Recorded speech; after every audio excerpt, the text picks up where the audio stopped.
ये कहानी है एक ऐसी लड़की की जो अचानक एक ऐसी दुनिया में पहुंच जाती है जहाँ पर बहुत सारे मॉन्स्टर रहते थे और वो मॉन्स्टर उस लड़की को मारकर अपनी भूख को मिटाना चाहते थे। अब क्या वो लड़की उस मॉन्स्टर से बचकर अपनी दुनिया में आ पाएगी या नहीं, चलिए जानते हैं। The last explainer speak now. तो कहानी की शुरुआत में हमें एक जहाज को दिखाया जाता है और ये जहाज पानी में नहीं बल्कि रेगिस्तान में चल रहा होता है, क्योंकि एक अलग ही दुनिया थी जहाँ पर इंसानों के साथ साथ खतरनाक जानवर भी रहा करते थे। और इस जहाज में बैठे लोगों का एक ही मकसद था कि वो किसी तरह उस स्काई टावर के दरवाजे को बंद कर दें, ताकि किसी दुनिया का कोई भी व्यक्ति हमारी दुनिया में और हमारी दुनिया का कोई भी मॉन्स्टर किसी और की दुनिया में ना जा सके। जब वो लोग वहाँ से गुजर रहे होते हैं तो एक बहुत विशाल मॉन्स्टर उन पर हमला कर देता है, जिससे उनका एक साथी वहीं छूट जाता है और वो लोग जहाज लेकर वहाँ से निकल जाते हैं। वहीं दूसरी तरफ हमें हमारी दुनिया को दिखाया जाता है जहाँ पर एक महिला कैप्टन जिसका नाम नेटली था अपनी टीम के साथ एक विशेष ऑपरेशन पर निकली थी। जब वो लोग अपने ऑपरेशन के लिए कहीं जा रहे होते हैं तभी रास्ते में उन्हें कई बड़े बड़े पत्थर दिखाई देते हैं जिसमें प्राचीन भाषा में कुछ लिख रहा था। फिर काफी दूर जाने के बाद ये लोग एक जगह पर रुक जाते हैं, क्योंकि एक बहुत ही खतरनाक तूफान इनकी ओर तेजी से बढ़ रहा था, जिसे देखकर ये लोग डर जाते हैं और गाड़ी से तेजी से घर की तरफ दौड़ते हैं। लेकिन उस तूफान के आगे इनकी गाड़ी की रफ्तार फीकी पड़ जाती है और वो तूफान इन्हें अपनी चपेट में ले लेता है, जिससे दूसरी दुनिया का एक पोर्टल खुल जाता है और ये लोग उस दुनिया में पहुंच जाते हैं जहाँ चारों तरफ रेत ही रेत होती है। इन लोगों के कुछ भी समझ नहीं आता है कि इनके साथ क्या हुआ है और ये लोग कहाँ आ गए हैं। इसलिए नेटली अपने एक साथी को उस जगह का मुआयना करने को कहती है। जब वो सोल्जर रेत के टीले पर जाकर देखता है तो उसे कुछ अजीब सी चीज दिखाई देती है, इसलिए वो अपने सभी साथियों को अपने पास बुलाता है। जब वो लोग उसके पास जाते हैं तो पता चलता है कि जिन टेररिस्ट को वो लोग पकड़ने आए थे उन्हें पहले ही किसी ने मौत के घाट उतार दिया है, जिस कारण वो लोग अपने घर जाने का रास्ता खोजने लगते हैं। रास्ते में गाना गाते हुए वो लोग एक बहुत ही विशाल कंकाल के पास आकर रुकते हैं। ये कंकाल इतना बड़ा था कि इसके आगे ये लोग और इनकी गाड़ी खिलौने लग रहे थे। तभी हम उसी हंटर को देखते हैं जो कहानी की शुरुआत में अपने जहाज से गिर गया था। वो एक तीर मारकर उन लोगों को ये आगाह करने की कोशिश करता है कि यहाँ से दूर हट जाओ, क्योंकि यहाँ पर खतरा है। लेकिन वो लोग उसे ही अपना दुश्मन समझकर उस पर गन से वार करते हैं। तभी अचानक जमीन फटने लगती है और एक विशाल मॉन्स्टर उन पर हमला कर देता है। उससे बचने के लिए ये लोग उस पर गन से वार करते हैं, लेकिन उस पर इसका कोई असर नहीं होता। वो लोग उससे बचने की काफी कोशिश करते हैं, लेकिन वो मॉन्स्टर उनके एक साथी को मौत के घाट उतार देता है। तभी वहाँ हंटर भी आ जाता है और उस मॉन्स्टर पर तीर से वार करता है, जिससे वो लोग एक चट्टान के नीचे जाके छिप जाते हैं, जिससे उनकी जान बच जाती है और वो मॉन्स्टर वहाँ से चला जाता है। उस मॉन्स्टर को देखकर वो सभी लोग डर गए थे, इसलिए वो लोग उस मॉन्स्टर से बचकर निकलने का प्लान बना रहे थे। तभी एक स्पाइडर मॉन्स्टर उनकी कैप्टन को अपनी चपेट में ले लेता है। ये सब देखकर उनका एक साथी उस मॉन्स्टर पर गन से वार करता है, जिससे वो वहाँ से भाग जाता है और उनकी कैप्टन बेहोश हो जाती है। लेकिन सबको लगता है कि उसकी डेथ हो गई है, इसलिए वो लोग उसे छोड़कर वहाँ से भाग जाते हैं। लेकिन वो मॉन्स्टर उन सभी को मार देते हैं। तभी नेटली को होश आ जाता है और तभी वहाँ पर एक और मॉन्स्टर आ जाता है और नेटली को निगल जाता है और वहाँ पर उगल देता है जहाँ पर उसके अंडे थे।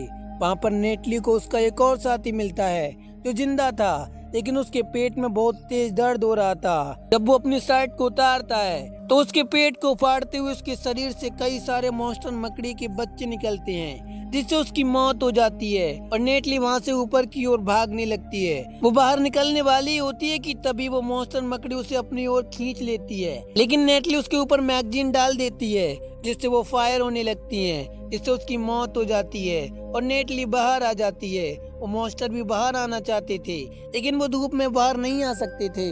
इसके बाद नेटली उस जगह की सबसे ऊंची जगह पर जाती है और देखती है कि चारों तरफ रेत ही रेत है। फिर वो एक पत्थर उठाकर रेत में फेंक देती है, जिससे वो रेत का मॉन्स्टर बाहर आ जाता है, जिससे उसे पता चल जाता है कि एक छोटी सी कंपन भी मॉन्स्टर को बाहर ला सकती है। इसके बाद वो खाना और पानी की तलाश में एक जहाज के पास पहुंच जाती है, जो जहाज हमने कहानी की शुरुआत में देखा था।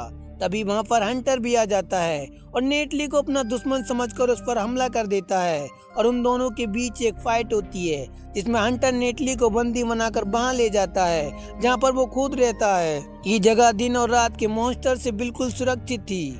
इसके बाद वो नेटली को वहीं छोड़कर बाहर जाता है ताकि वो वहाँ से निकलने का रास्ता खोज सके। जब वो वापस आता है तो वो देखता है कि नेटली वहाँ पर नहीं है। तभी नेटली उस पर पीछे से वार करती है और उसके दोनों हाथों को बांध देती है, लेकिन फिर भी उन दोनों के बीच एक फाइट होती है। तभी हंटर का पैर फिसल जाता है और वो एक हॉल में गिरने लगता है जिसमें बहुत सारे मॉन्स्टर थे, लेकिन नेटली उसे बचा लेती है और साथ ही उसे खाने के लिए एक चॉकलेट देती है जो हंटर को बहुत पसंद आती है। फिर हंटर उसे बताता है कि हमें उस टावर तक जाना है, अगर एक बार हम उस टावर तक पहुंच गए तो हम दोनों अपने अपने घर जा सकते हैं। वो दोनों इशारे में ही बात करते हैं क्योंकि इन दोनों की भाषा अलग है, क्योंकि वो अलग अलग दुनिया से थे। फिर नेटली उससे कहती है कि अगर हम मेरी जिप्सी तक पहुंच गए तो हम उस मॉन्स्टर को मार सकते हैं क्योंकि उसमें बहुत बड़े बड़े हथियार हैं। इतना सुनकर हंटर उसका मजाक बनाता है क्योंकि उसे पता था कि उस मॉन्स्टर पर नेटली के किसी भी हथियार का कोई असर नहीं होगा। वो उससे कहता है कि उस मॉन्स्टर को मारने के लिए हमें दूसरे मॉन्स्टर के जहर की जरूरत पड़ेगी, इसलिए हमें सबसे पहले उस जहर को हासिल करना होगा। फिर रात को वो एक मॉन्स्टर को पकड़ने के लिए एक जाल बिछाते हैं और नेटली उसका चारा बनती है। जब मॉन्स्टर नेटली का पीछा करता है तो हंटर उसे जाल में फंसाकर मार देता है और इसके बाद वो उसके डंक को अपने साथ ले जाते हैं और हंटर उस डंक से जिसमें जहर था खतरनाक हथियार बनाता है ताकि वो रेत के मॉन्स्टर को मार सके और साथ ही वो नेटली को ट्रेनिंग भी देता है ताकि वो उसके हथियार को चला सके। फिर अगली सुबह वो मॉन्स्टर को बाहर बुलाकर बड़ी बहादुरी के साथ उसका सामना करते हैं। हंटर उस जहर वाले तीर को उस मॉन्स्टर की आंख में मार देता है और नेटली उस पर रॉकेट से वार करती है, लेकिन मॉन्स्टर पर इसका कोई असर नहीं होता। वो नेटली को कार समेत ही काफी दूर फेंक देता है जिससे वो काफी घायल हो जाती है, लेकिन तभी हंटर उस मॉन्स्टर के ऊपर चढ़कर उसके सर पर तलवार से वार करता है। इससे पहले कि वो तलवार को दबाता मॉन्स्टर उसे दूर फेंक देता है जिससे वो बेहोश हो जाता है। तभी नेटली भी उस मॉन्स्टर के ऊपर चढ़ जाती है और बड़ी ही बहादुरी से उस तलवार को उस मॉन्स्टर के सर में गाड़ देती है जिससे उसकी मौत हो जाती है। हंटर अब बेहोश होता है, इसलिए नेटली उसे खींचते हुए रास्ते में आगे ले जाती है। तभी रास्ते में हंटर को होश आ जाता है। फिर वो दोनों रेगिस्तान को पार करते हुए एक ऐसी जगह पहुंच जाते हैं जहां पर खाना और पानी दोनों मौजूद था और यहाँ पर चारों ओर हरियाली ही हरियाली थी। हंटर इस जगह को बहुत अच्छे से जानता था क्योंकि वो यहीं पर रहता था। तभी वहाँ पर बहुत सारे जानवर पानी पीने आते हैं। ये देखकर नेटली भी पानी पीने जाती है। तभी एक अजीब सी चीज उस पर हमला कर देती है, लेकिन हंटर उसे मौत के घाट उतार देता है। इसके बाद वो उसे पकाकर खा जाते हैं। रात को जब ये लोग सो रहे होते हैं तभी वहाँ एक आग उगलने वाला ड्रैगन आ जाता है जिससे वहाँ पर मौजूद जानवरों में भगदड़ मच जाती है। वो नेटली और हंटर को कुचलने वाले ही होते हैं कि तभी वहाँ हंटर का कैप्टन आ जाता है और उन्हें बचा लेता है। हंटर का कैप्टन जानता था कि नेटली हमारी दुनिया की नहीं है, इसलिए वो उसे बंदी बना लेता है, लेकिन नेटली अपने आप को आजाद कर एक ऐसी जगह पहुँच जाती है जहाँ पर एक बिल्ला खाना बना रहा होता है। तभी वह हंटर और उसके साथी भी आ जाते हैं तो नेटली उसे कहती है कि तुमने मुझे कैद क्यों किया।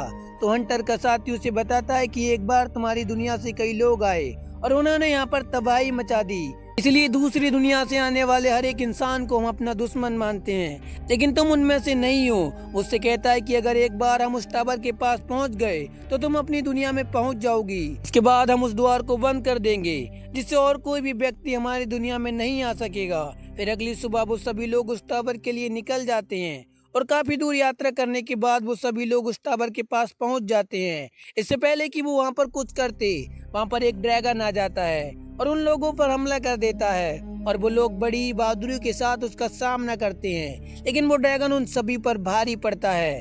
तभी वो ड्रैगन नेटली पर हमला कर देता है जिससे वो एक खाई में कूद जाती है और एक पोर्टल के जरिए अपनी दुनिया में आ जाती है जहाँ पर आर्मी की टीम उन्हें पहले से ही ढूंढ रही होती है। वो नेटली को देख लेते हैं और उसका रेस्क्यू करते हैं। वो उससे उसके बाकी साथियों के बारे में पूछते हैं। इससे पहले वो उनको कुछ बता पाती, वहाँ पर वही ड्रैगन आ जाता है और उनके प्लान पर हमला कर देता है जिससे उनका प्लान क्रैश हो जाता है। ये सब देखकर वो उस पर गन से वार करते हैं, लेकिन वो ड्रैगन के सामने ज्यादा देर तक नहीं टिक पाते और ड्रैगन उन सभी को मौत के घाट उतार देता है। लेकिन नेटली हार नहीं मानती और वो उस ड्रैगन के मुंह में एक रॉकेट को डाल देती है, जिससे वो ड्रैगन घायल होकर नीचे गिर जाता है और नेटली को लगता है कि वो मारा गया।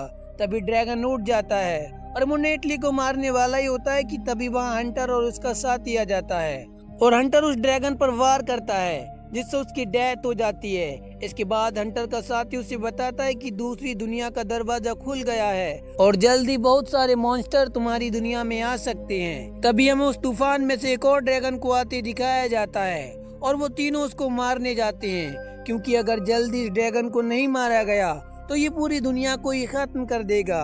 और इसी के साथ ही इस कहानी का यही अंत हो जाता है।